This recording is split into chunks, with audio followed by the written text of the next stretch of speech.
BFR podcast presented by Sports Mockery. My name's Dave, joined by my co-host Ficky. You can follow me on Twitter at Dave_BFR. Check out all my work, sportsmockery.com. Multiple articles a week. You can check out Ficky at It's Ficky Baby on all socials. Great content over there. Ficky, man, somehow this is a win. We're recapping a win. First of all, I want to know how you feel, after the game, just how you're feeling. Kind of a lot to discuss just over the last 48 hours with Justin Fields, Tyson Bagent.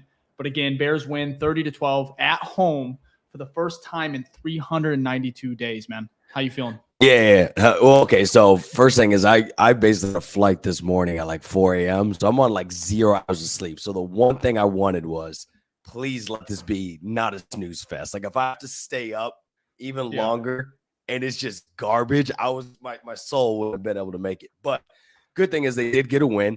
The second thing I thought of is, why can't they do this whenever we go to games? You know what I mean?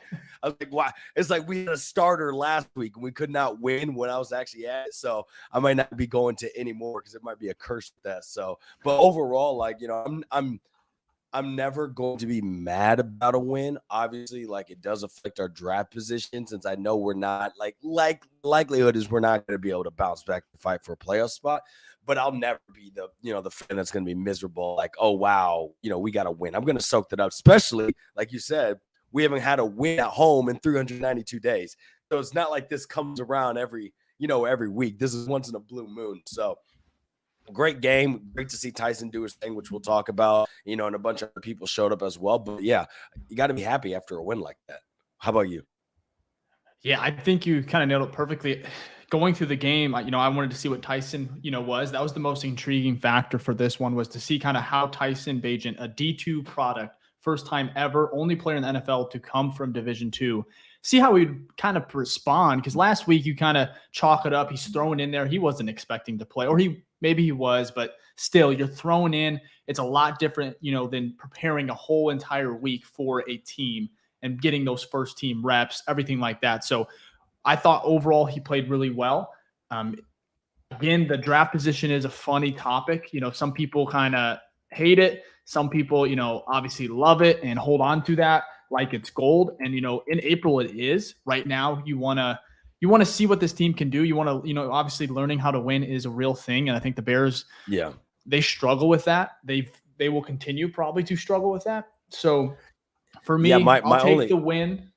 What were you saying? Yeah, and I was gonna say it's that what you just said was key. Like the team needs to learn how to win. But my only thing is like, are we gonna be in a reset next year anyways? Where it's like the learning how to win will have to start over because you bring in a whole new coaching staff, things like that. That's my only thing where I'm kind of caught up in the draft positioning is because it seems like we've talked about this. It seems like there's nothing Flus and company can do for them to be here next year. And therefore I'm kind of what are we, how obviously from a player standpoint, they're going to go out there and they're going to ball this is their paycheck. They're going to go out there and win. But from a fan perspective, I'm if we're going to have to restart anyways next year, do the wins act what does, other than making me happy on a Sunday, what exact in the long term, is it worth it for us to be pulling at strings to try to get these wins and end up with 6 wins, right? It doesn't really do anything, you know what I mean? So yeah, it's just a weird situation, especially because it feels like everyone's out the door. But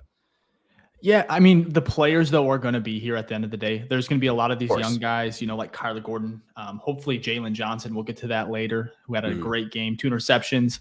However, it's losing today or winning today, right now where they sit, Carolina is 0-6. I think they play.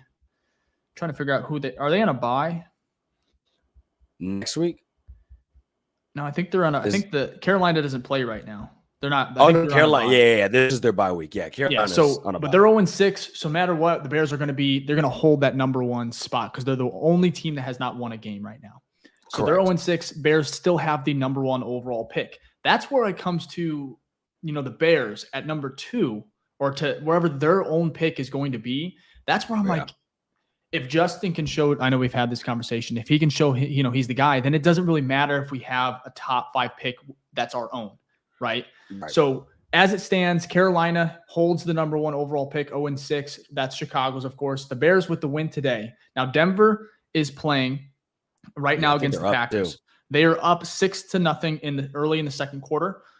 So let's go, Broncos. Jordan Love hopefully continues to maybe regress, or not regress, just play poorly, because it's his first really year starting. But say the Broncos win, okay, that's great. And then of course the Cardinals are down 7-3 against the Seattle Seahawks. Well, actually the Cardinals are up 10-7 in the late in the second. Or I'm sorry, early in the second. So again, it's going to be fun to kind of watch those two teams who are playing right now, because they're ahead of the Bears. The Bears are in the 4th spot of their own pick at 2-5 with the win today. So anyways, we'll get to the draft, a little bit later. I want to first of all go over Tyson Bagent. I'm going to go ahead and read his stat line, and we'll kind of discuss, because I want to see how you feel about him, what he did today against the Raiders. So he went 21 of 29, 162 total yards, 1 touchdown. He took 1 sack. And then it was a passer rating of 97.2.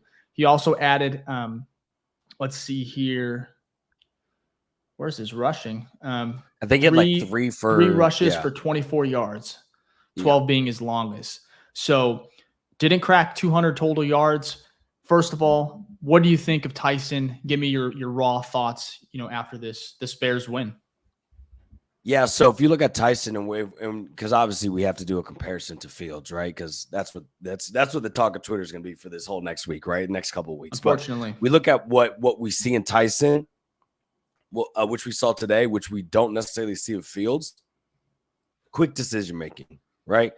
Whether that is just he only goes to the first read or not, it seems like he's in there more confident about where he wants the ball to go. Okay. So when it comes to, because if I look at like Field, right, obviously versus Tyson, talent wise, like there's a reason why Tyson wasn't able to go over 200 yards. He's not the type of guy who's making those 20+ yard throws, right? He made some great throws today. Don't get me wrong, rolling out, especially rolling out to the right. He threw a couple dots, made some great decisions on that. But when we talk about talent wise, arm, even accuracy, power, like Fields has him kind of be in those categories, but he was very, very, very poised, decisive. When the pocket collapsed, he knew where he needed to go, moved, kept his eyes downfield, boom, would hit his target. So I think that is stuff like that. I think he's going to be able to be in the league for a good amount of time, right? And I think, we forget that I think he played 4 years at Shepherd. So this man has a lot of experience under his belt, knowing defenses, reading, things like that, coverage. So I think that's good. So I think he played fantastic for the position he was put in. Also, I think Luke Getsy schemed up a great offensive scheme that works for a first-time quarterback coming in, running right. First off, we started with the run game, amazing from Darrington Evans, Deontay Foreman, and even Bagent himself. Right, we did well there. That helped set up play action, and that helped set up the pass. And then the passing game was very much like 1-2, right? It was like quick read, second read. You know what I mean? There weren't that many times where he had to sit back there and go through all 4 progressions or whatever, right? And when he did, he actually, made it work. So not to take credit away from him, but I think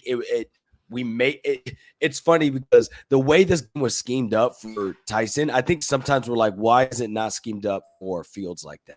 Why does Fields have to? I know like at year 3, he should be able to go through those progressions and things like that. But if he's not able to, let's make it easy for him. Run, quick pass. Run, DJ Moore. Run, you know what I mean? Like, I know it sounds easier on paper, right, but it's like that's the way we should have been. I was like, this is something Fields could run that offense. You put Fields there, he could do that. You know what I mean? Yeah. Not to take away anything that Tyson did. I'm just saying it's kind of funny that it's like, why, what? And again, we're not in the room. You know what I mean? Where it happens. We're not in the coaching sessions and things like that. So there may be reasons to that, but it's just interesting from a fan perspective to see that. No, you're absolutely correct. And I had 2 tweets. I sent them pretty close together, after the Bears or just before the Bears won. Obviously it was nice to be in a game where it's like, 4 minutes left in the 4th and there's no chance the Bears can screw this up. You're up by 20 points. It felt good. It felt weird as a fan, Bears fan, but it was nice to be able to get some thoughts together and not feeling so antsy, antic, and all the craziness that usually happens in Bears games. So I had 2 thoughts, and I sent this one out first. I said, no idea what Tyson Bagent will become in the NFL, but he definitely belongs. So that's the first thing. Happy for him. He definitely belongs in this league. Is it a backup? Is it a starter? I'm not going to put a label on him. I don't know. But from today, Yeah. again, we'll get to kind of overall analysis and what we think moving forward. But again, shout out to him and what he's overcome to get to this moment, as far as being a D2 product and just really an underdog story it's cool. It's fun. Very happy for him. I sent out another tweet right after. I said, Justin Fields will and should remain the starter for the Bears once he's healthy. I think we both agree on that. That's how I feel. Nothing against Tyson Bagent, what he did today, getting the ball out quick. Just, again, happy for him. That's just my opinion. Everyone is going to feel maybe a little bit differently because they might prefer Tyson Bagent, who gets the ball out quick, who is a different type of quarterback than Justin Fields. But a couple things for me, I just believe Fields in the game plan and playing against Brian Hoyer, who turned the ball over multiple times, where the offense was set up. And then you mentioned the run game, Ficky, where it was like, you said it was good, like very, very good. It was pretty good. Yeah, it was really First good. of all, Deontay Foreman, I don't think you can bench him. I really don't. Bro, I think he's better than, obviously, Roshan's a rookie. Again, I think he's better than Roshan just because the veteranness and everything. Who knows what Roshan will become. But Herbert, I love him too. It's just like the Bears running back room, it's a very good problem to have. They got a lot of good players, but I think Foreman may be the best of the bunch. Sure, he had that drop early on, but it's like, damn. And Shane just said a whole lot of screens, great running, tight end stayed in and blocked. Be interesting to see what happens next week. I think you're right. What the heck? TV turned on? I don't know what that is.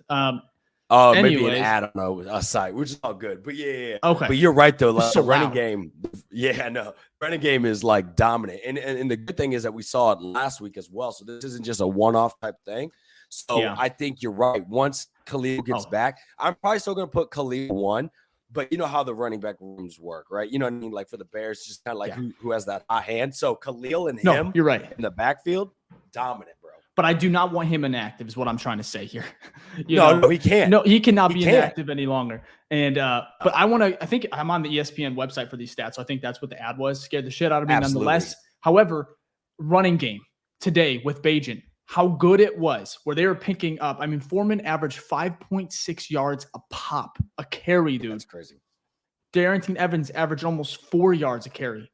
Tyler Scott, he had a couple rushes. Darnell Mooney, end around. But it's like the way they were running the ball, I mean, Fields would have been fine. It didn't matter who was at quarterback there. And for me, it's like, I think the Bears would have been better. There would have been more pushing the ball down the field than what we saw today, because there were so many. It was like screen after screen after screen. Now they were working because Tyson gets the ball out very, very quick, and he throws he throws a good ball. It's like very tight spiral. Fields, you have to say it. Sometimes it's a little wobbly. Sometimes it's a little to the left, or it's, below. Tyson was pretty much money, but some of the plays, as far as like he was rolling out on one where he was looking, finds DJ Moore on the sideline. We've seen Fields make that play time and time again. That's something he can do. However, my biggest point here is Nathan Peterman comes in at the end of the half. First of all, the time management, I tweeted about it. Like, I know Matt Eberflus, the defense is looking very good, but my God, that was so incompetent. Like, I understand you're afraid maybe to leave time for the Raiders and whatnot, but to play so scared, and he would have done the same damn thing if it was Fields in there too. Like, I'm not going to blame Bagent. Maybe didn't trust him. They wouldn't have trusted Fields because they're idiots, man. Like, I'm sorry, but I can't wait for him to not be the coach of the Chicago Bears. I'm sure he's a great man, but it's like, wow, we need something different. It's actually funny though. It's just because since he's taken over play, you got a tweet about like defenses look past. It looks good, man. Years. Right. You know why that is? Because he's been the play caller since then. In his history, right? That's why he got a head coaching job. When he calls the plays, the defenses, he makes defenses on paper that don't have a lot of stars be adequate. So it's funny because like him moving to the defensive coordinator may have made him a worse head coach, but it's made our defense better, which has actually put us in more games. So yeah, it's going to be interesting and that goes back to, like I said earlier, it's hard to like evaluate any of this because I just feel like we're going to hit the reset button, the following season. There's no way, like we both think there's no way they're going to be back. So yeah. Now, hitting the reset button, it's like, what kind of reset are we talking? How big? How much, right? How big is that button?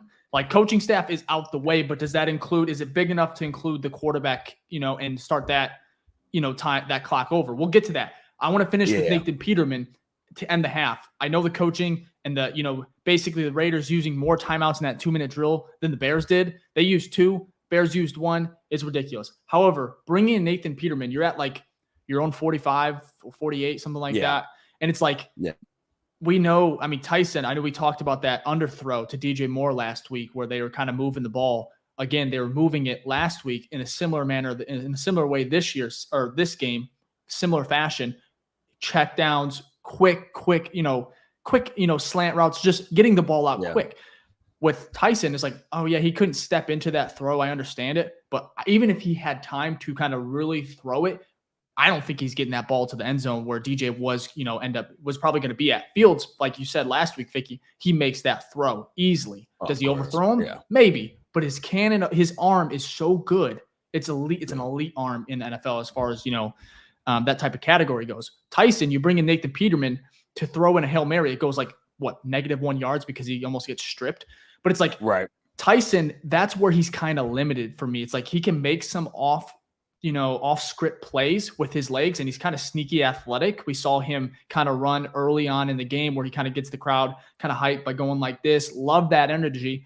But it's like there's limitations to his game, and maybe he's a rookie, so he's not a finished product, but it's like that arm strength that you need at the NFL for tight windows. Yes, he got some today, but it's like the deep ball, pushing the ball down the field. Eventually teams are going to figure it out. Hey, he can't throw deep, and they're going to play under the sticks, And it's like today it worked out for him, worked out for the Bears. But when you have a running attack like they did, where the line is just pushing, Tevin Jenkins is a fucking monster. And on top of that, almost 200 yards rushing. It's like the Bears are slowly getting back to that game that they had last year where they were the number 1 rushing attack in NFL. And I think the last 3 weeks they are number 1. So it's like, Fields, you throw him in there. First of all, I think they get more rushing today because of his ability. Not that Tyson wasn't great with his legs when he had to be, but we would have seen more QB designed runs with Fields. And who knows, it could have been easily over 200 yards with that. So first of all, Tyson Bagent, man, what do you think of him? And I know I hate to do this, but what is the projection for him? What's his ceiling if you had to project kind of what he could do and how good he can be? Yeah, I don't like to put a ceiling on a player because, like, at the end of the day, the ceiling is determined by them. So, like, I mean, because you see someone like a Brock Purdy, right? Like, I would, if you were to look on paper, I'm not saying this is the exact comparison, but similar type of like someone who's later in the rounds, So, or he was undrafted. He's a UDFA. Tyson was, but you're as history shows, it's not like these Hall of Famer. There's not many examples, but they're Hall of Famers, right? So it's hard for me to go that high, but realistically, can hit setting the floor is a lot easier. Can I see him being in the league and being a solid backup for years to come? Absolutely. Could he start for teams? Absolutely. Started for us, right? So, excuse me. We only have one data point. We've seen one game. Like, I won't count last game because you just kind of come in. There's no real game plan. But right now he's 1 for 1 on like passing the eye test. So, like with the NFL, right? It's all about consistency, right? That's where the greatness is because there's people. Mitch threw 6 touchdowns against the Bucs, right? That doesn't mean Mitch is great, okay? So it's more about the consistency, and can we see it again next week? Because I don't think Fields is coming back next week. Jay Glazer said it's most likely 2 to 3 weeks, like 1 week from a dislocation. So I think we're going to see him next week and see what he can do there. And if he looks good there again, well, then maybe my perspective and narrative of like what this guy can be is different. But not to fully answer your question about the reset earlier, I don't think this is QB1 for us moving next season, right? Even if Fields is here or not, right? I don't think they're like, oh yeah, especially we have a top pick, they're going to be like, yeah, we're going to skip on these prospects here, and we're going to stick with our boy Tyson. You know what I mean? Unless he goes on a historic run. This again, me saying this right now on October 22nd, right? And a month from now, if he's still playing, right, that could be a whole different story. But based off one game, I'm not like getting too high or too low. Yeah, it's so tough for me. I mean, I don't want to project. I don't want to like put a ceiling on it, but I want to be honest. Like, they didn't push the ball. I think he had one pass that went above 15 yards for a completion. Yeah. And it's like, it was a lot of screens. And yes, it was a fun victory for the Bears. But when you have the defense playing the way they did, we talked about Flus getting this team really like just kind of fired up, and they just look like a completely different unit. Yeah, it's not top of the league, but it's like where they were early on, that Broncos game where they gave up that lead. It's just they're getting to the quarterback, getting sacks. Justin Jones had an insane rep where obviously he ended up with a sack on Brian Hoyer, but it's like, I think he's a very good backup. And I think that's great to have. It's an amazing, like, you don't have to go out and spend money on a veteran quarterback. You have Tyson Bagent for the next 3 to 4 years on a very team-friendly deal. And that's a great, resource to have if you are the Bears. So even if Justin isn't the guy moving forward, say it's Caleb Williams, say it's Drake May, to have Tyson in the room this young where you can just keep him for the next 5 to 7 years even is a great resource, especially if the Bears down the road are a team that can compete for a playoff run and maybe make some noise. And say your quarterback goes down, whoever it might be, in 2-3 years, you have Tyson who's been here. We know what he can do. He can come and run the offense, make some off-script plays. But again, he might be limited on what he can do. So the starter possibility might not be there for him, except for outside maybe filling in for 2 to 3 games where he keeps your team afloat. And that could come really handy, not this year probably, but down the road where you have a quarterback, a backup quarterback of that value. And you don't have, let's see, Brian Hoyer, for instance, today, Right. So again, important.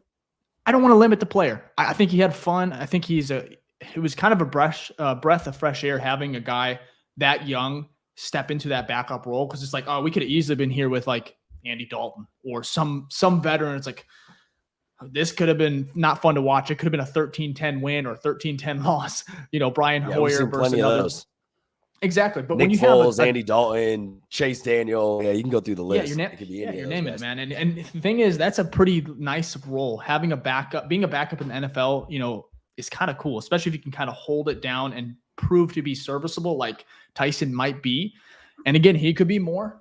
I don't know. But first of all, the run game was awesome. I think the offensive line is something I want to get to as well, Ficky. Like, first of all, did you notice anything, outside of maybe Tevin? What did you think of the offensive line? Like, I feel like it's clicking. I want to hear your kind of, opinion on how it's doing, especially over the last three games since maybe Tevin's been back. Well, my first concern. Well, yeah, okay. Let me go back to Tevin. I said when Tevin comes back, this line is getting so much better because he's our best lineman, and he's proven it again. Every game Tevin's been back, you look and you go, Tevin is our best offensive lineman. Okay. The only concern I had for this game was that they switched up the offensive line again, right? So Tevin went from left guard back to his original position, right guard, because Nate Davis is out, and they moved Cody back to his original position, a left guard, and then had Lucas Patrick back at center.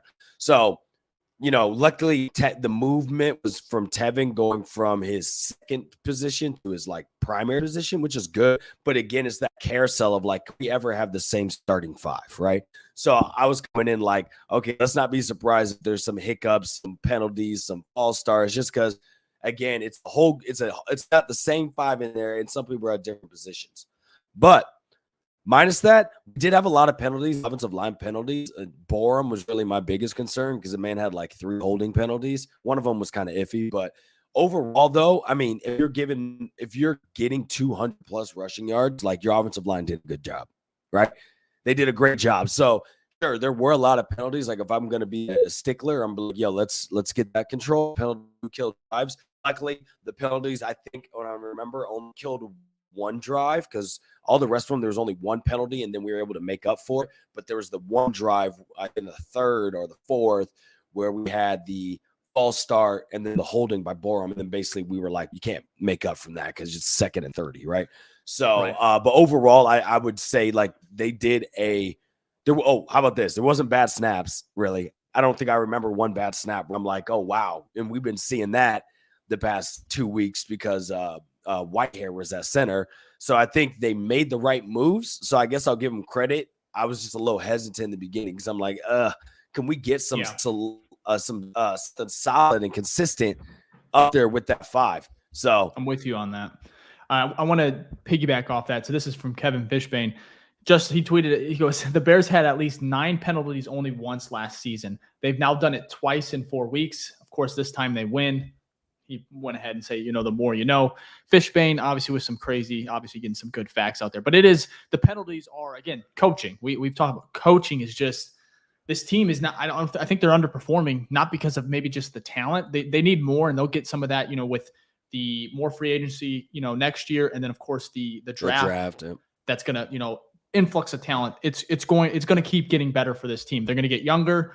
They're going to add more talent, premier talent, Chase Young, potentially some guys, some dogs that are going to be coming next year. So for me, I want to go ahead and bring up Tyson Bagent once again, talking about the Hail Mary right now to end the half. So he says, I just had the tweet. So he goes, I've got a cannon. This is like maybe 4 minutes ago. He says, I got a cannon. I wouldn't be here if I didn't.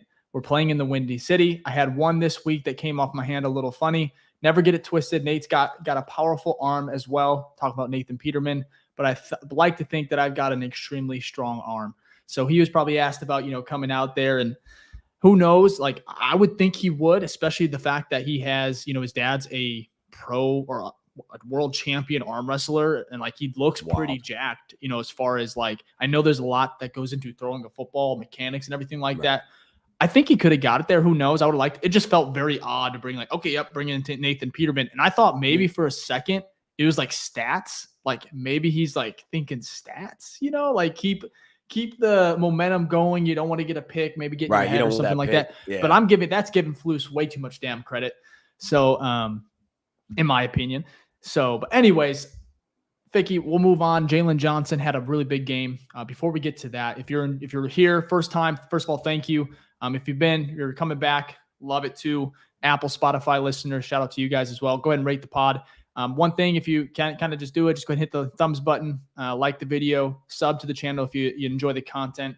Helps the channel grow. Enough of that. But Ficky, Jaylen Johnson, 2 picks, 2 interceptions. We talk about his ball production, man. What do you think? Yeah, well, I've always been a big JJ advocate. You can go back to some of our earlier episodes. Yep. I think we both agreed about extensions for him, so I don't think this is new news to anyone. New news, but it was actually funny. Yeah, new news, right? But I think in the first quarter, just on like the first drive, maybe the first drive, I was like, oh, JJ's a dog. We need to extend him. And it wasn't even like he did anything crazy. He was just like, when he was on Devontae, real close, and then some of the other wide receivers, they may have gotten a catch, but boom, they got tackled right away. Like he was right there, and I'm like, JJ is all over the place. No missed tackles, either it's a pass breakup, something like that, and then literally we see later, fourth quarter, he gets pick 6, and he gets that beautiful one to back up, which is great for him because obviously, as we've talked about, he scores high. Again, PFF take how you want it, but he scores high in PFF. Before his injury, he was a top 5 scored corner. So and it's not just like, oh, just a PFF. If you watch, you see he backs up his game. He like people catch it and they're not getting much yak afterwards, and he's getting breakups, right? His biggest thing was always not fumbles. He actually has a couple forced fumbles, was interception production. So it is nice for him to get some now, especially since we know it's about time for him to get his back. And I feel that I know there's some, there's 2 different camps here. Some people say, well, ball production's not been there, so get rid of them. We can draft some people. And then my camp, how I like to view it, is like, we are not that good of a football team. Why are we letting in-house good players go? Pay that man. It's not even like he's asking like some crazy ass numbers. This isn't like a Khalil Mack type like talent. You know what I mean? This isn't like top of my position trying to reset the market. So I think and this is my projection. I think I could be wrong, but I actually feel very comfortable that deal will get done at some point. Right. And I think he will stay here. And I think he should, because Tyreek's had some good plays here and there, but he's a rookie, right? You need someone, at least one person, just like how you have your wide receiver 1, you need your CB 1. It just helps, that one person helps out that whole side of the defense tremendously, right? Because you can just lock them up on the other opponent's best player and not have to worry about it as much. So I'm hoping that deal gets done. I'm not necessarily worried about when it gets done. I doubt it'll get done in season, but hopefully by off season. I agree. Jaylen Johnson, I'm going to try and find the quote. They asked him about kind of, let me see if I can find it. If I can't find it, I might just, there we go. So this one, Daniel Greenberg, you can always count on him. He always has everything. So when asked if he was sending a message with his celebration on the pick six, first of all, he took his helmet off twice. Both interceptions, he took his helmet off twice, which I'm like, I guess he's off the field, so there's no penalty. But I'm like, this man is really he's really sending a message. The second time he kind of did that money thing where it's like, almost. Did like you see one of the Bears? Did you see one of his teammates on the second one like put his helmet back on? Oh yeah. Because he took it off again. He took it off so quick, and he was like, "Yo, JJ, put on your helmet." Yeah, come on, man. And the funny thing is, the second interception, they were kind of like around him, like you could not. I don't think the refs could see that his helmet was off. Anyways, if it was a closer game, maybe that's not great. But keep again, your helmet on, bro. Yeah. So when asked if he was sending a message with his celebration, Chicago Bears cornerback Jaylen Johnson responded by saying, "You damn right, 100%." Johnson then went on to say, "I've been wanting to get to the table with the Bears." Not sure what that means. Like, I thought there would at least be negotiations as far as like being at the table together. So that would be surprising if they haven't, if it's gone, cold, which there may have been a report last week that I thought came out where it was like Darnell Mooney, Jaylen Johnson, there has not been a lot of discussions as of late. So it's kind of gone. I think they got shelved. Yeah, I think they gone shelved. And you see that not just with the Bears, you see a lot of times with other teams. They don't get it in the offseason. They're like, all right, we'll but I mean, we'll the trade deadline's coming up, right? Not that you would trade Jaylen, but like there's some things where it's like, first of all, you don't want to let him walk for nothing. Maybe can they franchise him? I don't know. They could, but that'd be interesting. That would be probably wouldn't, but yeah. He followed up. He goes, he finished the quote with this. He goes, "I know who I am. I know I can play this game at a high level, and I feel like I deserve to be paid like that." And I think he's 100% right. You nailed everything you said was perfect. Like, I don't even know how much more I can add to it, but Jaylen he's so good. He's solid. Like, you saw him, those reps against Davante Adams. He had a play here, which I'm actually going to tweet it later. I had marked it down, where he's playing the run, and one of the offensive line kind of bumps him out of the play. He fights back through the offensive lineman, gets underneath, and makes the tackle, like basically for a loss. Or I think it was maybe for a yard. You know exactly what I'm talking about. Yeah. Because it was first of all just like the effort, but the fact that he can, like, not a lot of corners can do that. He's physical, yes, but like to get through an offensive lineman, and then still, have that speed, that close end speed to get back into the play. And first of all, not quit. It's just like, first grade, the ball production today was amazing. First of all, we know who Jaylen Johnson is. I don't think he's going to get 2 picks every game, let alone 1, just because I don't think that's the strength of his game. He's a physical corner, and he's very, very good, reliable. You saw him a couple times when he was lined up against Davante Adams, where he makes some good plays, but he also had the PI where he, didn't turn. It was iffy, but he did not turn around. He did not turn. Yeah, he didn't turn his head around. Like, that's all you got to do. And I know you can face guard a receiver, but it's like, he did get burnt there a little bit because like that, if it wasn't underthrown, I think that the receiver probably makes that catch. So, but it's like Jaylen's very, very good, and it's hard. I think you mentioned it maybe a couple shows ago where it's like to find a player of that caliber it's tough in a corner because it's such a hard position to play when you have someone this good. And you just said it, you don't let him walk. At some point you got to keep these guys. You can't keep sending them off like Roquan. Khalil Mack, I mean, that looks okay, and that's a different type of trade because you're trying to free up some cap space at the time. But it's like, for me, it's like Jaylen Johnson, I hope they get this deal done before the deadline because he has earned it. And I think he deserves, even if he's CB2 and you eventually draft maybe an even more talented player, it's like so good to have. You need multiple corners. Tyreek Stevens, another thing. I want to get to him. He had an up and down day. And he's homegrown. Like at the end of the day, like an ideal situation, you want the people you drafted that have lived up to, because they're on a rookie deal. So they've lived past, or they've succeeded past what you're paying them now. You should pay them and then stay with the team. You look at most good teams, their best players that are on their team are people they've drafted, right? The Eagles, why they were so good is because like 90% of their players were drafted and they kept them on their team. So if we're trying to also be in the same caliber of people like the Eagles and things like that, right? Well, for two reasons. First off, free agency, you have to overspend no matter what. Free agency is a bidding war. So you're going to overspend. Even the best player on the free agency market is getting overpaid. Okay. So not only are you're saving money by also going in-house, but you're also saving even more money because a lot of times they take even discounts because it is like, oh, the loyalty type of aspect. So, I think Poles has done a good job so far with the people he's brought in through free agency and not overspending, and then also the deals that he's given out in-house, right? So I feel like he's going to be able to make this work because it's not Roquan, who technically is like linebacker 1-2. You know what I mean? This isn't the top of their position type player. This is Jaylen Johnson, who's probably top 15, which is really good, serviceable, because there's 2 corners on each team. So, 60 corners you're looking at, your top 25%, you're the top quartile. You got to pay them what they're worth. So no, that's how I absolutely feel about it.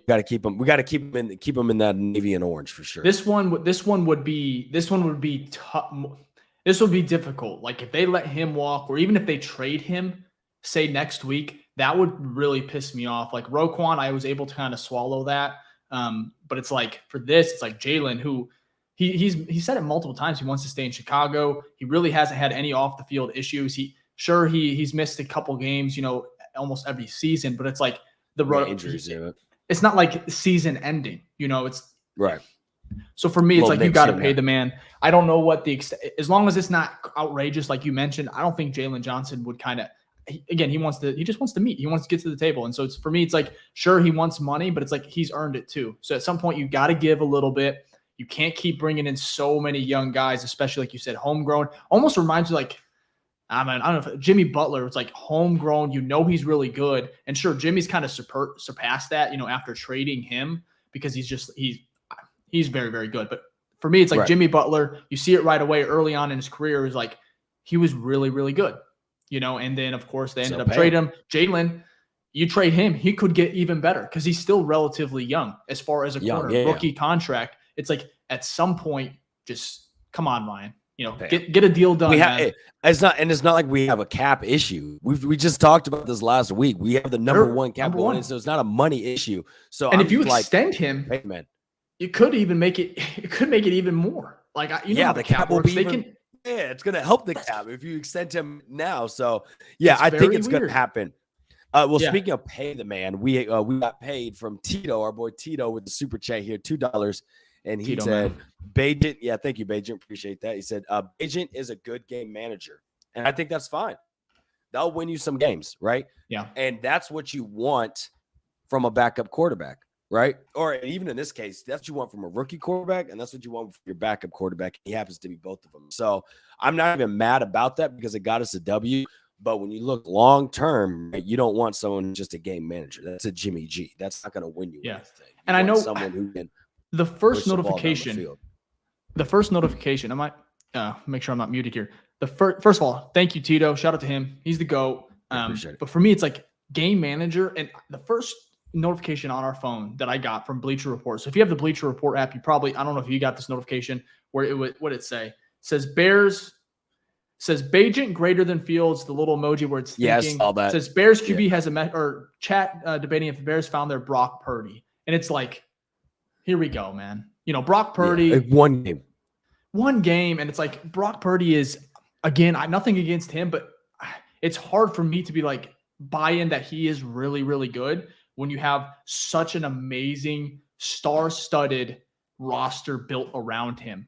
So it's like you throw Justin in Brock Purdy, which he could have very well been in San Francisco, which is I think that will be, depending how everything goes, that could be such a unique, interesting way to look at like what could have been if Justin was in San Francisco and they didn't go Trey Lance, who's now in Dallas. But shout out I think it's just fun. Like it's just a win. The Bears finally win. It's like, to have that debate, I think they actually asked Eberflus. I'm not sure who did it, the reporter. Someone had some balls and was like, hey, Is Justin still the starter? Is there a potential like competition? And thank God, Flus, because typically for some reason he does not give straightforward answers. He was very straightforward in this, which is thank God. Yeah, word salad. It wasn't. He said no. Justin is the starter moving forward. And I think if you asked Tyson that, he would say the same thing. One thing I thought was interesting. Tyson was asked about Justin, moving forward. Here's the quote by Flus, word for word. Justin is our starting quarterback. Tyson is the backup. Simple as that. So shout out to him for actually kind of sticking to it. But he talked about Tyson. Oh, go ahead. No, go ahead. My bad. No, keep going. Oh, you're good. No, what were you saying? No. I was gonna say the real question with that is moving forward till when? You know what I mean? Like that's my biggest question is who is starting on this team 2024? You know what I mean? And I know it's hard to predict now because depending on that Carolina pick, that is very much so like going to weigh into what you can do. Because let's just say Carolina, because the NFL will get on hot streaks, right? Let's say Carolina wins 8 games straight, and they finish the season, 17 games, 8-9 or something, right? Well, then that pick is not anywhere close to the top to where you can probably, do that, or you have to combine our 2 picks to move up. But if you're out of the likelihood of being able to get someone like those top prospects like Drake and obviously Caleb, is it automatically like, okay, then we're going to stick with JJ. We're going to stick with Fields on that. So it's interesting what these next couple of weeks are going to show for us because of how well Tyson plays. And then when Fields come back, how well he plays, and then how well the Panthers play to see where that pick's at. Yeah, I think we'll talk about, because we both have conflicting, when USC was playing, Ficky kind of he tweeted, he basically commented about Caleb Williams on a throw that he made. I commented on the exact same throw over someone else's tweet that had tweeted about, how, the Bears, shout out, I love Justin, blah, blah, blah, but we can't pass up Caleb Williams. And it was a great deep ball, absolutely great throw. We'll get to kind of how we feel, because we definitely have differing opinions on that. Oh yeah. On that direction. So I want to get to, Tyson real quick about him talking about Justin Fields and what he did to kind of help him prepare. And I thought it was an interesting, answer on first of all, Tyson, but 2, Justin Fields and how good of a teammate he really is. And it's like, I know the Bears and the city of Chicago that we like to do this thing where it's like, you almost start like a civil war where it's like Tyson, Justin. No, it's like, let's just let it play out. Like, we've seen it time and time again. Kyle Orton, Caleb Haney, Jay Cutler, all these things. It's like, it's exhausting to a point, but it's crazy on Twitter. I'll let you get this. It's crazy on Twitter right now. There's 3 camps, and it's either the new quarterback, which is whether Caleb or Drake, right? It's either Fields, right? Or it's build around Tyson. Him. Yeah, or it's Tyson. And bro, I have so many notifications, not even from people trying to talk to me, but like even from that one video, just like going at each other, like in the comments. It's crazy. Oh, like, yo, it's right. It's just an opinion. And maybe Tyson just played it down a little bit. Maybe he did, because if he would have had a 3 touchdown game, if he would have had a crazy day, it would have been even worse. So, I mean, maybe he was just doing us all a favor, letting we appreciate that, Tyson. Yeah, Deontay Foreman getting a hat trick, scoring all those tutties. So, anyways, I want to get to this quote here with Tyson. I couldn't really ask much more from, him, the QB room, as a whole. I think, Justin and Nate, when I talk about people that rally back behind me and had my back and helped me throughout the week with just, different things to look at, just with the amount of experience that they have.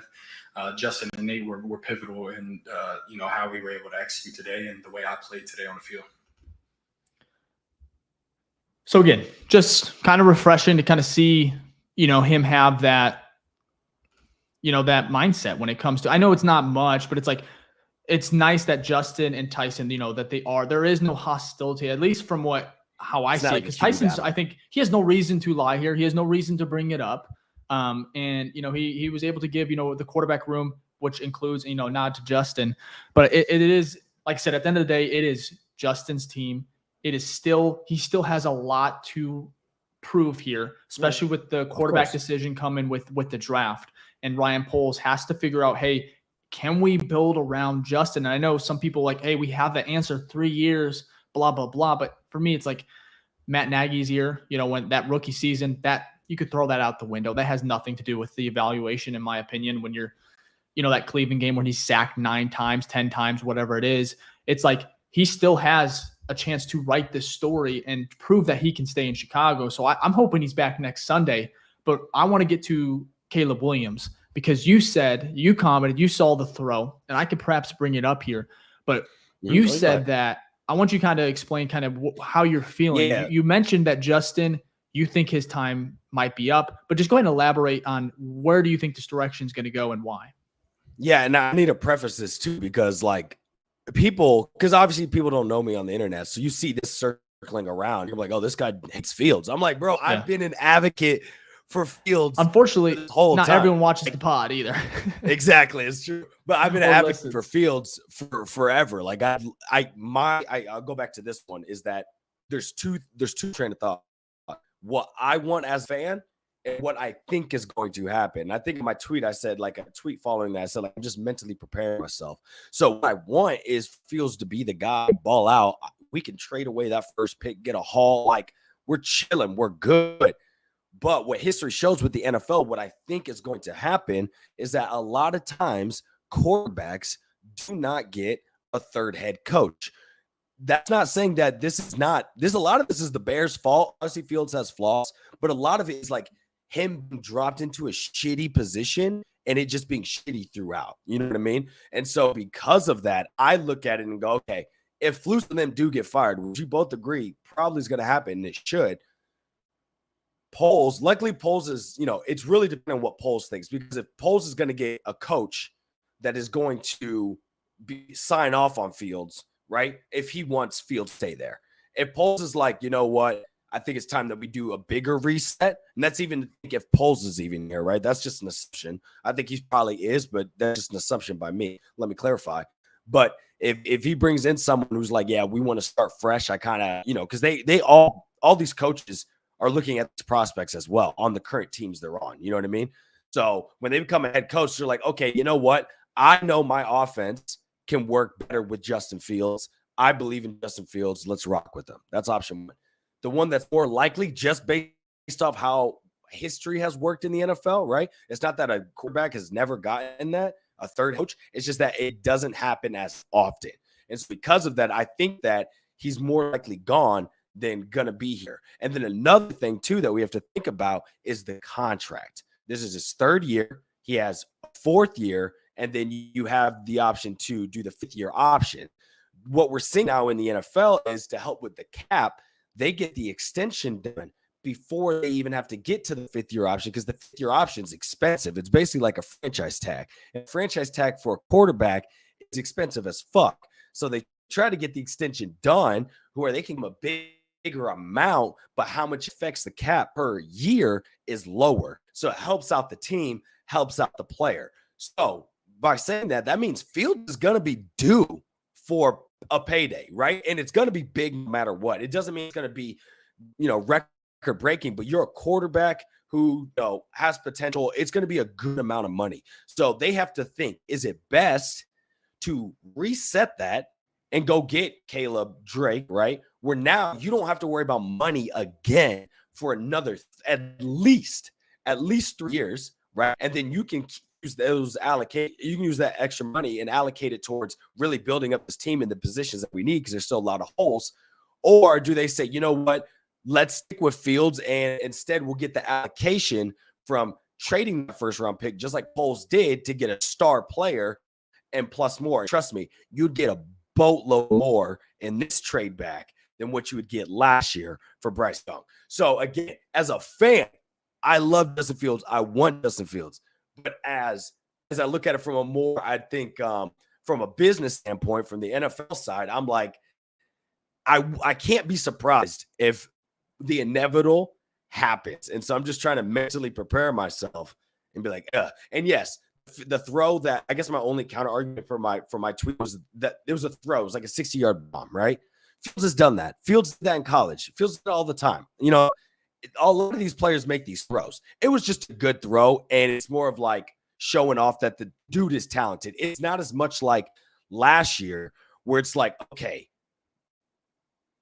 would Bryce Young Fields, like I'm still like, I would take Fields, right? Like when you're talking about like starting level, but Caleb is closer, right? He's not perfect, but he's closer and he has a lot of the same skill set as Fields. Two Fields. All right. Do I want to start over? No, but I could see why a coach comes in or a new GM comes in and goes, yeah, this is a new guy. And then the final thing, and I'll shut up. The final thing is that Brad Biggs, who normally when he tweets stuff, he's pretty connected with like it typically means more than some other people, I would say, right? When they tweet stuff, okay? Because he's very close to like the Bears and he's not out there just like he doesn't do things for clicks, you should say. That's not his reputation. He's already put out 2 articles about like, yo, Caleb, like a QB change is probably going to come. And then he put one out literally this morning about how scouts are saying this is Mahomes.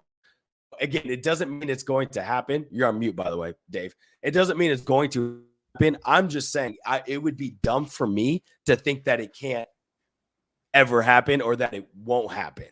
I'm just trying to mentally put myself in that space. So that's kind of my thought process. You say, and I like Brad. I like Brad Biggs. He is very good. He's done it for a very long time. But he also said, that Caleb Williams, and he said one scout reminds him of Patrick Mahomes. And then you get Drake May, Justin Herbert, those type of names. It's like, come on. I hate the comparison when it comes to a guy who hasn't played an NFL snap. Like, I agree. Justin Fields, his resume, his pedigree from college is, in my opinion, better than it should. In my opinion, better than outside the Heisman.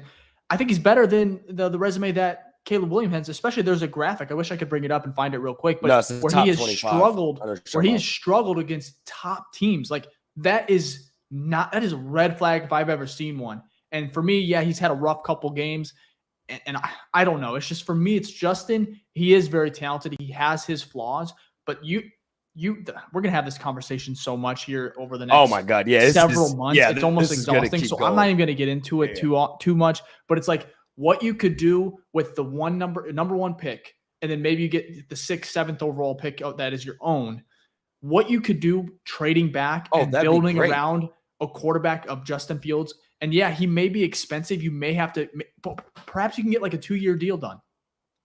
Maybe not Jordan Love level, because Jordan Love is one, he hasn't proven anything. They wanted to kind of see what he could do. So you kind of make that deal there where you have an opt out after the 2nd year. But with Fields, maybe you could do a 3-year deal. And that's if he still has if he comes back next week or the week after, he still will have a handful of games where he can show 1, consistency, and 2, prove that he really is at least, an option, a valid option at the quarterback spot for the future, at least in the short term. Because for me, I'm not sold on Caleb Williams. I'm not really sold on Drake May.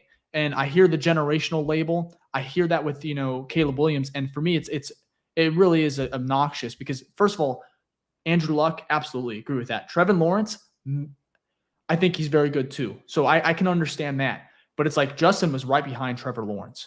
1A, 1B. We heard it long before when he was drafted. Everyone was very excited just because of the pedigree and how good he has been for so long. So it's like, it's going to be an exhausting conversation. And I don't want to keep, beating a dead horse here because it's going to be one that we have for the rest of the season, and also come draft time where it really gets going. Yeah, and the biggest thing of it is risk mitigation, because at the end of the day, you're taking a risk. With every draft you ever have with these players, there's so many variables that go into it. You never know how they're going to turn out, especially for someone who plays the hardest position at quarterback. So I totally understand. If you ideal situation, you believe in Fields, you believe in what you know the strengths and weaknesses, right? And you build around that. All I'm saying is, if I felt the coaching staff was going to be here next year, I would not be so high that there's going to be a new quarterback here. But that's what scares me the most, is that you see all the time, new GMs come in, get rid of all the coaches, right? They did that with Lovey. That's how Lovey got fired way back, right? Yeah. They want to start fresh because then now everything is tied to them, right? And they don't have that excuse of like, well, that's not my quarterback. That's not my head coach. That's not, no. The ego with it. So that's what scares me.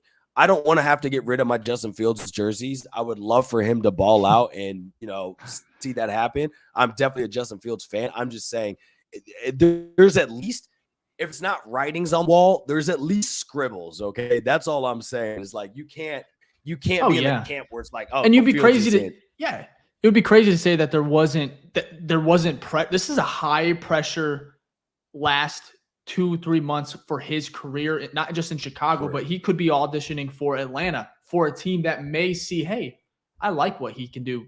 We think we might be able to fix some of the things that Chicago might not have been able to, and maybe failed him in. So it's like, I'm very curious to, I'm excited to watch Justin. It was tough not watching him today. I don't know how you felt. Like, obviously Tyson was intriguing, but it's like I woke up today and I'm like, the same. Yeah, it didn't feel the same. I'm like, damn, Justin really is not playing today. That kind of sucks, because like, you want there to be no question whether he's the guy, and him missing this game, it just adds to that, like, second guessing. Like, we don't know. We don't know how he would have played against a team like the Raiders, who were kind of reeling. They were 3-3, but it was a very soft ass 3-3 record, especially with Brian Hoyer being the quarterback of this game. You knew there might be turnovers. That was one of my big factors heading into it, because I think the defense was getting healthier. They've been playing better. So I'm like, this could be a recipe for the Bears defense to really get going against a backup quarterback like Brian Hoyer, who, yes, he's been in the league a long time, but you saw today how he's not great. So it's like, Justin, he could have had the ability to have those short fields and just really continued his momentum. Because it was a tough game last week. He got down, he got injured late in the third, and it was a tough first half. But it's like, before that, the man had 8 touchdowns in 2 games. He was really starting. He was really starting to feel. But that's what Fields' thing is, right? So just to double down what you said. We talked about this in the beginning of the season. This year, the only thing that matters this year is figuring out if JF1 is our QB1 moving forward, right? Yeah. And unfortunately, we're still in a position where we haven't checked that box. It doesn't mean it hasn't been checked. It hasn't been checked, yes or no. It's still TBD, which kind of sucks, right?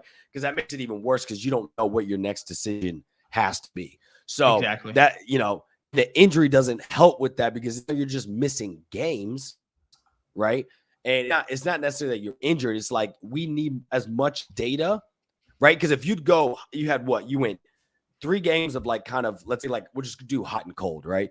3 games cold, 2 games hot, 1 game cold, right? If you then bounce back with 2 games hot again, you're still trending in the right direction. But now you go 2 games incomplete. It's not hot or cold. And then now, because of that, now you're not given the opportunity to have a couple more cold games. You almost have to come out blazing from the start after an injury to your throwing hand, which also kind of makes it hard for you.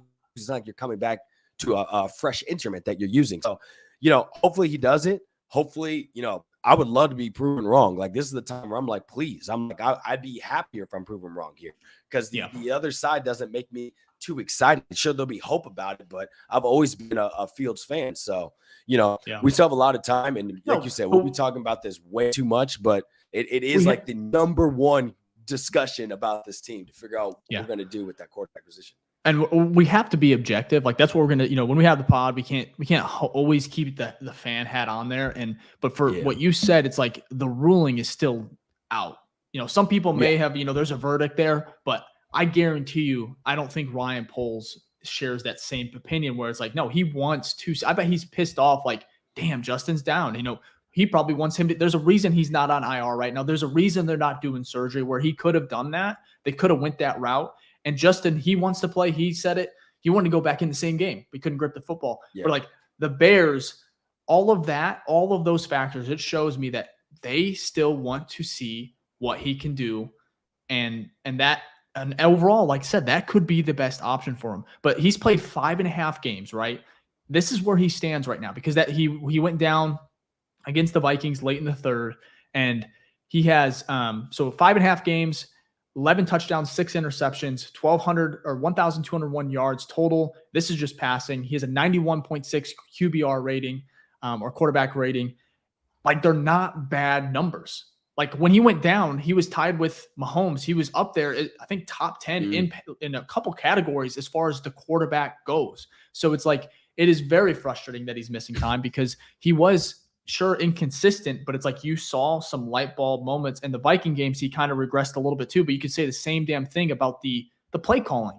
You know, the coaching staff kind of just, you know, throwing another wrench in there and not doing what has worked the last 2 games previously. So, and you know, again, Raiders, Vikings, 2 different teams, you know, as far as, you know, defensives go, but today would have been fun. And we kind of got robbed of that. But anyways, he's still on a projected route. You know, if he were to come back next week and stay healthy, he's projected for 3,403 passing yards, 31 touchdowns, and 17 interceptions.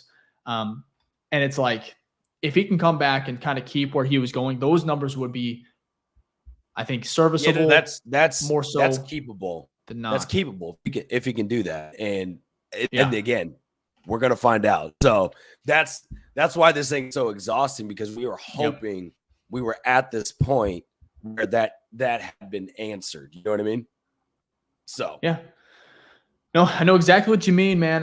First of all, I guess we can go to a lighter or more fun topic. You know, DJ Moore continues to be DJ Moore. He had 8 receptions today, which, again, this kind of points to Tyson Bagent. He had 8 receptions, 9 targets, only 54 yards, which was about 6.8 yards a catch.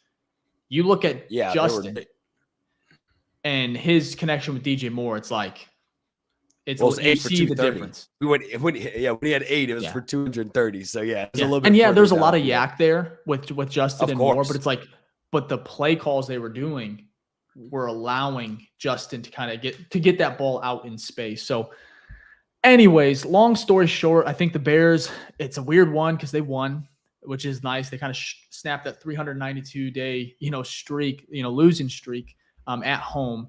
But it's like the draft positioning. Sure, the Carolina Panthers still have the number 1 pick, but who knows? It's hopefully. What were you saying? Yeah, I'm saying it's like a little win. That's how I'm viewing it. You know what I mean? If it's like Fields in there, it's like a big win. Like Fields, like especially if he plays well. Out. Yeah, right. Because you're like, okay, you're answering. It's another check, right? That's putting you into the keep you column, and so that's more exciting. This is a you win. Want as much data. You want as much data, a much film as possible when it comes to making this decision come April. And it's like, we're robbed of that today. It sucks a little bit. Yeah, because now if we won, but I'm like, I don't. One of my glaring because Tyson, happy for him. Happy. It's a cool story, but it's like here we are, and there's a lot of answers, or there's still a lot of questions. Another thing too is like we want the coaching staff gone too. So like again, I'm not gonna be miserable about a win. I'm not that person. But then if I'm thinking long term, I'm like, it doesn't answer the Fields question, and it doesn't answer will this coaching staff be here? When you lose, it helps a check into the coaching staff is more and more. That coaching staff for me personally, man, I don't care what Matt Eberflus. Well, I say he could win out, but it's like no, like there's not much more. I'm almost 99.9% sure. I am too. I feel the same. Maybe I think Luke Getsy too. But you just never know because this franchise it'd be different. There's some other franchises you're like, okay, this is a mom and pops franchise, so they work. It might be different now with Kevin Warren. I think that's another thing too. This is a wild card. Anything can happen. Yeah, and we have no previous data because Kevin Warren is new of what that means. It's like when Poles did his first draft. Right? Yeah. If Bears went out, the staff still needs to go. Fair enough. Yes, King Book of World. Yeah, that's a fact. But it's just like when Poles going into the first draft, you have no idea. Like you have no idea what he tries to look at for talent and what. So you just sit there and go, all right, we'll just see what happens. So that's we're in the TBD bucket for a lot of questions, and it's giving me anxiety like crazy because I'm like, I have no idea what this team's future looks like. You know what I mean? In the slightest. For a man who's followed this team for years, I'm in like a position where I'm like, I have no idea what's going on. It's wild.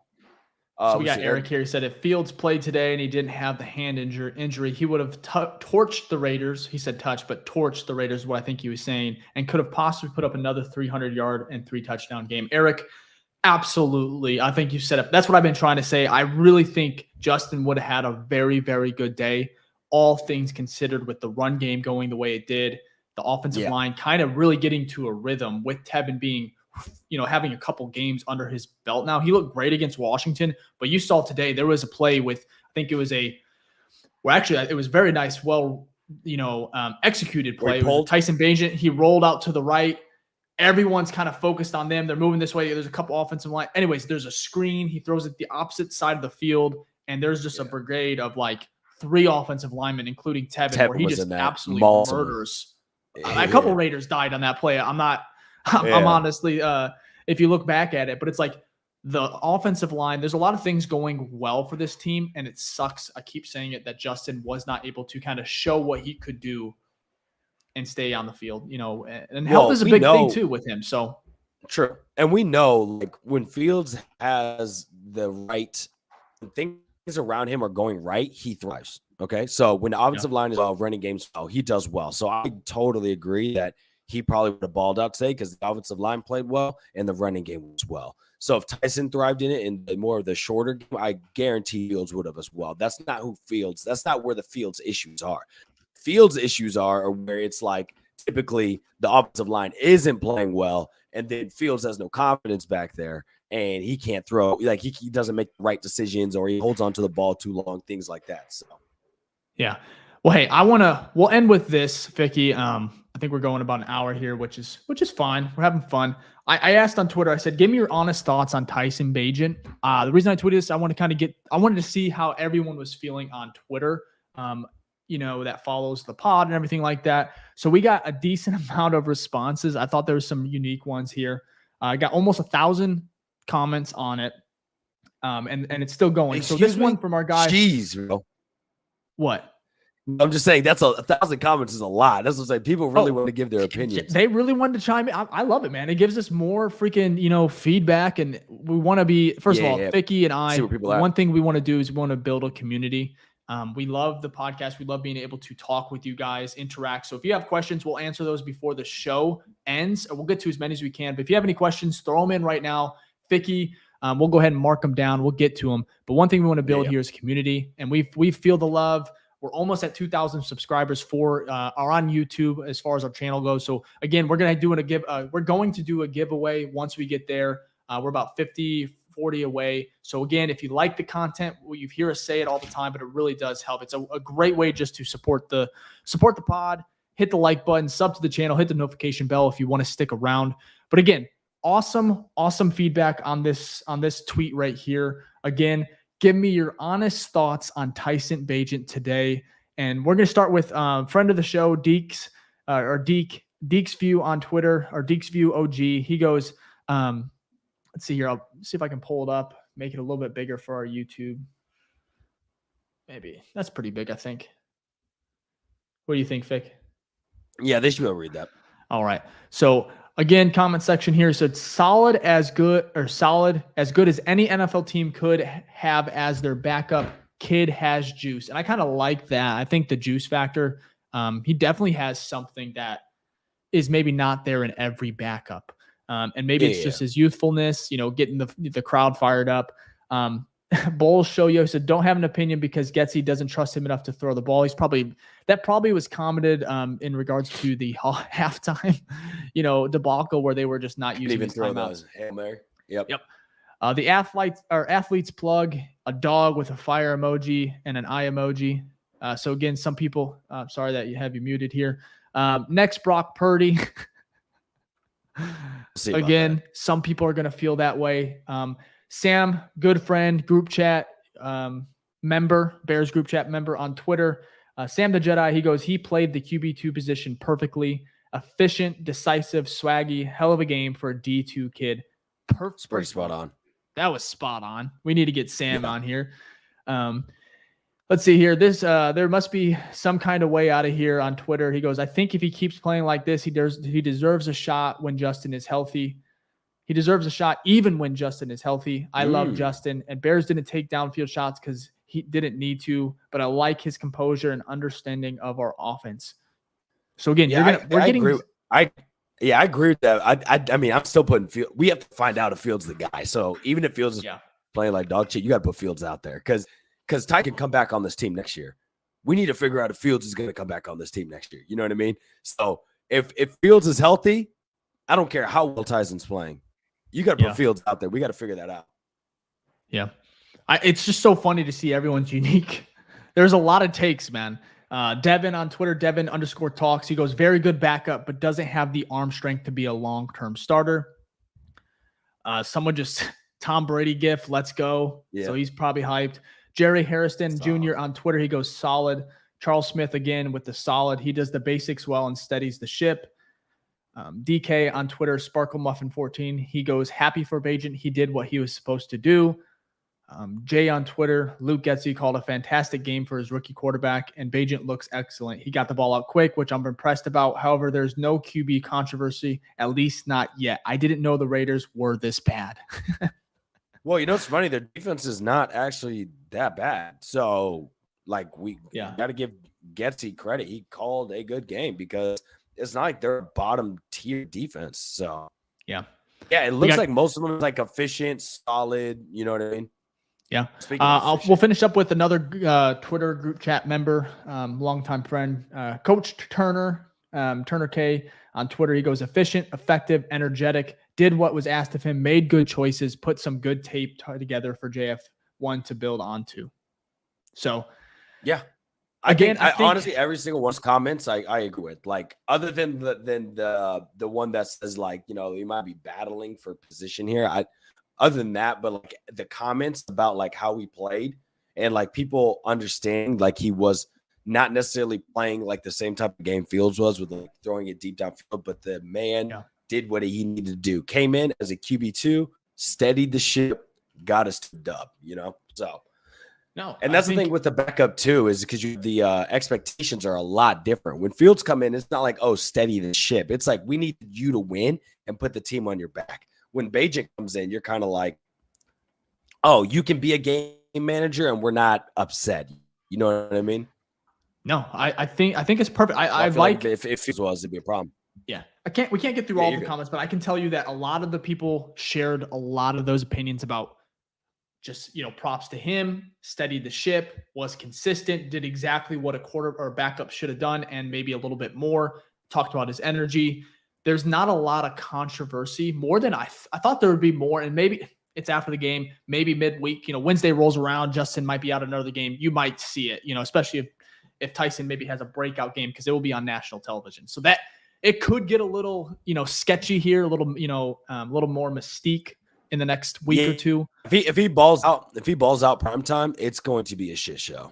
If Fields is not playing, if Tyson's playing, it's going to be a shit show, bro. Like, just get ready, because it's already a shit show on Twitter as it is with the camps. Everyone's got their player right now. So if Bagent goes crazy, oh my goodness, just prepare yourself for that.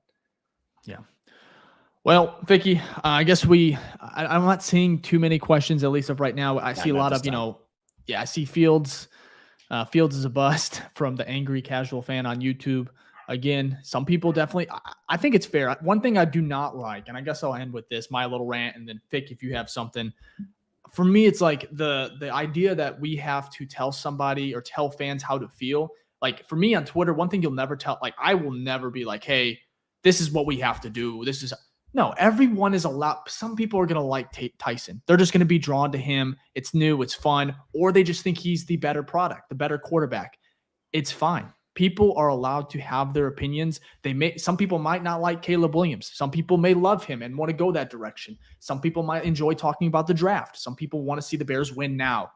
There's so many different types of fans and how they want to see what they want to see from this team. It's like, just let people be, you know, as long as it's not, you know, harmful, terrible shit. People are like, you know, death threats, all these. No, as long as it's just fun, opinionated, like, let's just have fun discussions. It's a fun time kind of in Chicago where you have so much hope currently with Justin, or depending how you feel. And then also with the draft capital, the free agency, where Ryan Poles set this team up in the future, there's some positivity on both spectrums. So it's like, just allow people to kind of say what the hell they want to say. If you don't like they don't do it. Don't respond. You know? I'll respond to ones where I'm like, I'll give my Hope that makes perspective. sense. No. Yeah, I do that. First of all, I'm not gonna be. I'm too old to be back and forth on Twitter to be doing that. I'll give my perspective on stuff, but like at the end of the day, it's like it's an opinion. I don't run this team either. Mine's just an opinion too. They don't pay me.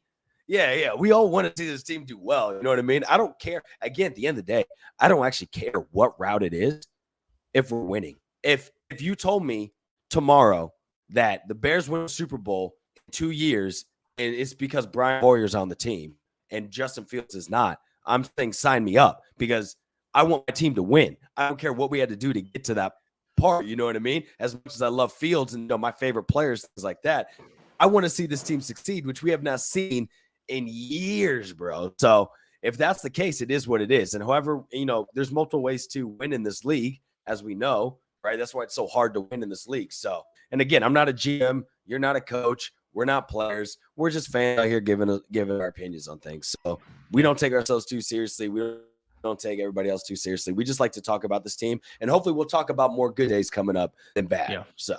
Hey, I want to end with this too. I keep on saying I want to end with this, but there was a comment here. Torres David on Facebook. He goes, "Why did the winning QB not get to kneel the ball down at the end of the game?" I tweeted this exactly same damn thing. I said, Matt Eberflus letting Nathan Peterman. For those who either one didn't watch the game or two just maybe didn't see the end of it. Maybe go into red zone, whatever it might be. At the very end of the game, victory formation. Nathan Peterman took the knee to end the game. And, some people say, okay, maybe you're pushing this. It's not that big of a deal, but it's like letting Nathan Peterman take that knee is just terrible in my opinion. It's Tyson's first win. I think he was getting, I think polls came down. So I think polls and then we're talking as what I saw. I still don't like it. Just let him finish the game. Enjoy that victory formation. Get the crowd, for me, in my opinion, and if that's the case, sure, talk to the GM. That's probably important too. But it's like, I was like, what the hell? Maybe it's not a big deal. I don't know. It probably isn't, man. It probably isn't, but because he was also taken out on the Hail Mary, I think it's just like what the fuck are we doing at the end of these games? So the coaching staff, they continue to do bizarre stuff. Like, again, maybe this isn't as crazy as some of the things they've done over the last year and a half, 2 years, but it's like they just keep doing dumb, weird, you wouldn't care, funky stuff. Man. You wouldn't care if this was a winning team. That's the thing, though. No, you're right. If this team is like, I complain too damn much. Yeah, like if it's a Lion, like 5-2, even though they stomped today, like if they do that, like okay, you'd be like, who gives a shit? You know what I mean? But I get you though, because D2 product. He was playing in front of 2,000 fans last year, and now he's in Soldier Field. He just got to win a pretty damn good debut as far as a starter or a first start. He definitely got the game ball, and it's like, let the crowd show some love to him. Get some claps in there and just feel that energy. He deserved that. Again, who knows? Was Ryan Poles talking to him? Maybe. Am I overreacting? Yes.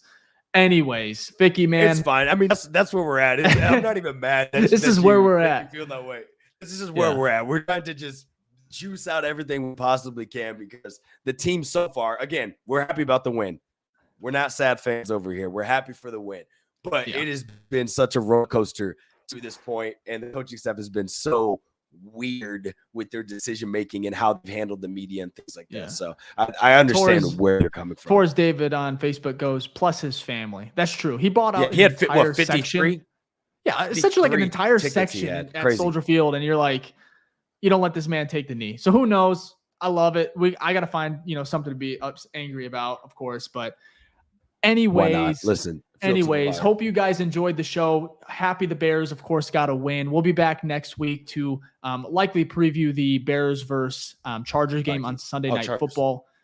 But again, we enjoy this. Everyone that's kind of stuck with us, again, almost to 2,000 subs on YouTube. For our Apple, Spotify listeners, keep rating to the pod, keep listening. Everyone that's tuned in to the live streams, it's awesome. You can follow Ficky on Twitter, all socials at It's Ficky Baby. You can follow me, check me out on sportsmockery.com, all my articles there. And of course, all socials, Dave_BFR. But we love you guys. We love the Bears. Another win. Still feels weird, to say that. Another. I like when you say another, but it's really been two. But I get it. It is another, but it's but you know what? They're both monumental wins. So soak it up, Dave, because they both snapped streaks that lasted almost a year plus. So So we'll take it. We will take any Bears win in any fashion, in any sort of way. So No, absolutely. If you guys want to help support the pod, just hit that like button, sub to the channel if you want to, stick around for the rest of the season. We love it. Ficky, man, anything before we go? nah, man, it's great. This is perfect. I'm gonna finally go sleep and have good dreams. You know what I mean? And I'll be in a happier mood this week because my team pulled one off. And I think wait, do you know the Packers score, by the way? Did they end up? I can find it. I have actually Bleacher Report pulled up here. Hold on. Like We'll end the show with let's end the show with the draft. Where we're at with the draft. Okay. So we need Arizona to win, and we need Denver to win, right? And we need the Cards to win. Cards are 1-5. So Cardinals are losing right now. They're down 17-10 in the fourth quarter with 14 minutes left. And then of course the Packers are losing. The Packers are losing to the Broncos 9-3. Again, first of all, the fact that we lost to Green Bay and Denver is really starting to piss me off. Jordan Love right now to make people smile. He is 11 for 18, 64 total yards, 0 touchdowns, 0 picks, 67.8 rating. And I'm sorry. The Broncos just scored. They're up 15-3. So Broncos winning right now is huge. Let's go. That would move us up. Yeah. Anyways, now we just need the Cardinals to somehow come back and win. They're down 17-10 in the fourth. So let's see if they can kind of pull it out. But again, it's looking all right. The Bears still hold the number 1 overall pick because the Panthers are on a bye and they are the only winless team in the NFL. And that could continue for quite a while. Or at least we hope. So easily. Anyways, yeah, they could have it easily. The Panthers are not that good. So yeah. Thank you, man. Well, I think we'll be back next week. Like I said, to likely preview the next Sunday night primetime game. Hopefully we have Justin back, kind of have some more, maybe get some more answers on primetime, which we always love. But again, he balls out on shout out to I hope so. Exactly. We'll see. But shout out to everyone that kind of tuned into the live stream. We'll be back next week. And again, thank you for the love. Peace.